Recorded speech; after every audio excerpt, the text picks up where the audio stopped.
Aujourd'hui, je vous parle de l'ADN de votre Notion. Je sais que la plupart des gens vont prendre leurs bonnes résolutions à la toute fin du mois de décembre ou au début du mois de janvier, et puis tout va être jeté à la poubelle assez rapidement, mais c'est sans doute trop tard pour s'y mettre, surtout quand il s'agit d'outils de productivité, d'organisation ou de positionnement. Évaluer un outil et l'usage qu'on en a fait pendant l'année écoulée alors qu'une nouvelle année commence, ce n'est pas une bonne idée. Tester de nouveaux outils début janvier, c'est très risqué. S'inquiéter du futur alors que c'est le présent, c'est une opportunité qu'on laisse passer. Elle est pas mal cette phrase, faut que je note.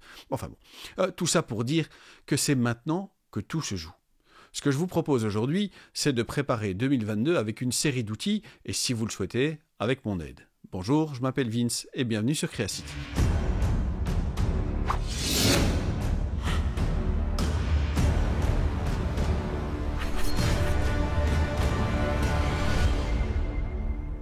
Je vous propose quelque chose d'exceptionnel en fin de vidéo, dans le sens strict du mot, c'est-à-dire quelque chose que je ne fais que très rarement.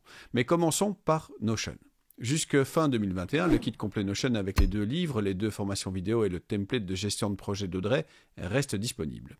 Et ce que je veux mettre en avant aujourd'hui, c'est l'outil d'évaluation que j'utilise quand l'une ou l'un d'entre vous me demande de jeter un œil à son workspace, qui est une sorte de grille d'analyse.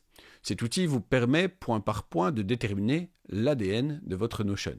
Je vous le mets gratuitement à disposition aujourd'hui et je l'ai légèrement modifié pour qu'il soit le plus utile possible si vous voulez faire une analyse sans moi dans un premier temps. Évidemment, il est structuré en 3 parties et chaque partie est divisée en 3 points puisque, comme d'habitude, tout va par 3 chez moi. J'y parle d'architecture, de design et de magie. Ouais, je sais, bon, ok, il y a un N pour faire ADN, et magie c'était bien, alors bon, voilà, Nagie quoi. Cet outil parcourt de nombreux points importants et j'ai ajouté des liens vers pas mal de vidéos de Creacity pour donner des exemples pratiques. Trêve de bavardage. Vous le voulez cet outil d'évaluation ? Je vous le donne. Vous le prenez, vous cochez les petites cases, ou pas, vous utilisez ça comme un miroir, vous séquencez votre génome. Très bien. Le lien est en description, allez-y. Maintenant, si vous avez besoin de moi, si vous voulez comparer votre évaluation avec la mienne, confronter les points de vue, si vous voulez aller plus loin mais que vous ne savez pas comment y arriver, je peux sans doute vous aider. Vous me trouverez sur LinkedIn, Twitter, Calendly et surtout sur Creacity. Ce qui m'intéresse, c'est de voir votre workspace, mais surtout de comprendre pourquoi il a été construit, comment, dans quel but, pour suivre quelle logique, pour répondre à quel besoin. C'est aussi l'occasion de poser quelques questions pour découvrir à quel point vous connaissez l'outil, ses possibilités, mais aussi et surtout ce que vous n'avez pas encore découvert. Car comment pourriez-vous avoir envie de quelque chose, d'une fonction, d'une structure, d'une automatisation dont vous ne connaissez même pas l'existence ?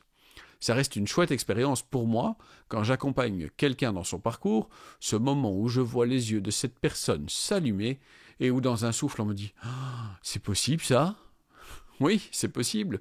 Ou non, c'est pas possible, mais autant que je te le dise directement et qu'on trouve une alternative ensemble. Comme vous l'avez vu la semaine dernière avec le template que j'ai lancé, qui propose une année complète avec des bases de données pour l'année, les trimestres, les mois, les semaines et les jours et toutes les relations déjà établies entre ces bases de données, je suis assez loin dans PAC, mon système d'efficience que je continue de perfectionner et que je partage avec ceux que j'accompagne. Là aussi, si vous êtes un peu perdu au niveau organisation, que vous pensez que je peux vous aider à mettre du sens et de l'ordre dans votre organisation personnelle ou professionnelle, vos actions ou vos contenus, je suis là pour aider. On en arrive à ce que je veux vous proposer d'exceptionnel pour la fin de l'année. Et quand je dis exceptionnel, c'est pas tellement que c'est le truc incroyable qui va changer votre vie. Quoique. Non, c'est que ce que je vais faire la semaine prochaine, je ne le fais pas d'habitude. C'est donc une exception, exceptionnelle. D'ordinaire, mon calendrier est assez restrictif. Je n'offre pas trop de possibilités, tout simplement car il faut aussi que je prenne du temps pour créer du contenu, des formations et pour la famille. Mais du 18, demain donc, au 23, j'ouvre toute une série d'autres possibilités sur Calendly, y compris en soirée ou le week-end. Il n'y a qu'une seule restriction, vous devez répondre à quelques questions quand vous réserverez un rendez-vous. Et ne croyez pas que je ne m'intéresse qu'aux grands comptes ou que je veux absolument gagner 50 000 sur chaque projet. Je vous fais répondre aux questions pour m'assurer simplement que vous êtes réellement, sérieusement en recherche. La semaine prochaine, ce sera la dernière vidéo de l'année et j'aurai un 3e outil à vous offrir le jour de Noël. Moi, en tout cas, je sens que je commence à avoir besoin de vacances pour recharger les batteries car le programme de l'année 2022, je peux déjà vous le dire, c'est du croustillant. J'espère en tout cas pouvoir vous aider mieux en 2022 encore. Encore une fois, je m'appelle Vince et je vous remercie d'avoir regardé cette vidéo. N'oubliez pas d'aimer, de commenter, de partager, de vous abonner et de faire sonner la cloche. Soyez sympa dans les commentaires parce que les trolls, c'est uniquement chouette quand ça danse, ça chante ou ça fait des câlins. Puissions-nous nous revoir bientôt. Merci et au revoir.